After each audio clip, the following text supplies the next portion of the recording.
Hey guys, Happy Tuesday. welcome back to Devotions with Emma and Sammy. We're so excited that you're here. Today, we are going to be talking a little bit about emotions. So we're going to dive into that. But first, we're going to go over to Emma for our main idea and verses. Yes, so our main idea today is what made Jesus sad, and then our verse is from Revelation chapter 21, verse 4.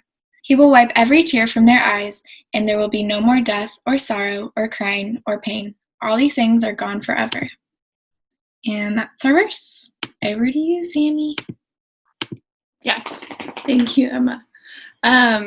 So we are going to be talking about crying today, which might not be your favorite topic, but it's going to be really good to talk about. So Olive's here; she's here for it. So why do we cry? We cry for all kinds of reasons. You could be really, really happy, and that makes you cry. So maybe someone surprised you with a surprise party, or maybe you're just so excited to see a friend that you haven't seen in a while, and that can make you really excited, and then you start crying. Or maybe you're watching a movie and it's sad, and there's a sad part, and you really get touched by it and you cry. There's so many different reasons why we cry, and that's in and of itself such a cool thing because God gave us emotions and He gave us feelings and He gave us a way to express that crying. Um, and Jesus cried. Jesus was fully God and fully human. So He had all the human emotions that we have.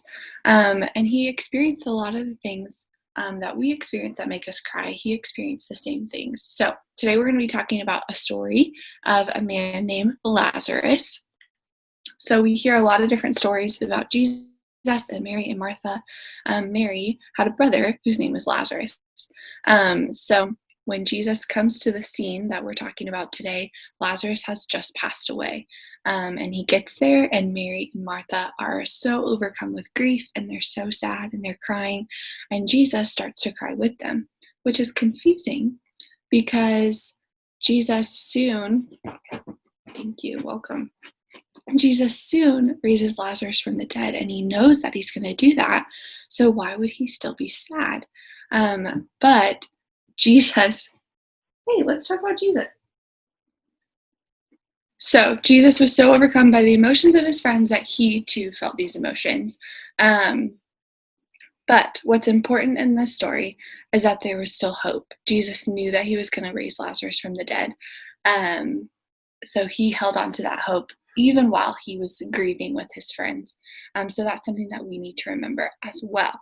Just like the verse that Emma read, it says, a verse in Revelation, He, who's God, will wipe away every tear from their eyes, and there will be no more death or sorrow or crying or pain.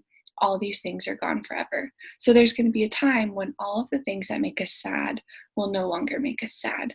And that's what we have to hold on to. Even when we're in our sadness or our grief, we need to hold on to this hope that God and Jesus gave us. So, as always, that's a lot. It's a lot to take in. It's a lot to process. So we're going to go to our question. I want you to think about how you can remember hope when you're sad. Because a lot of times, especially for myself, if I'm feeling sad, maybe something happened, or I lost a family member, or I didn't get to do something that I wanted to do, when I start feeling sad, it's hard for me to remember the things that I'm supposed to do. It's hard for me to remember that there's still hope because I'm so stuck in this spot that I'm in. So I want you to think about how you can remember hope when you're sad. This can be a prayer, a verse, a song, a friend that you talk to because you know they'll bring you right back. All of those things are perfect. So think of what's best for you. How can you remember hope when you're sad? Pause right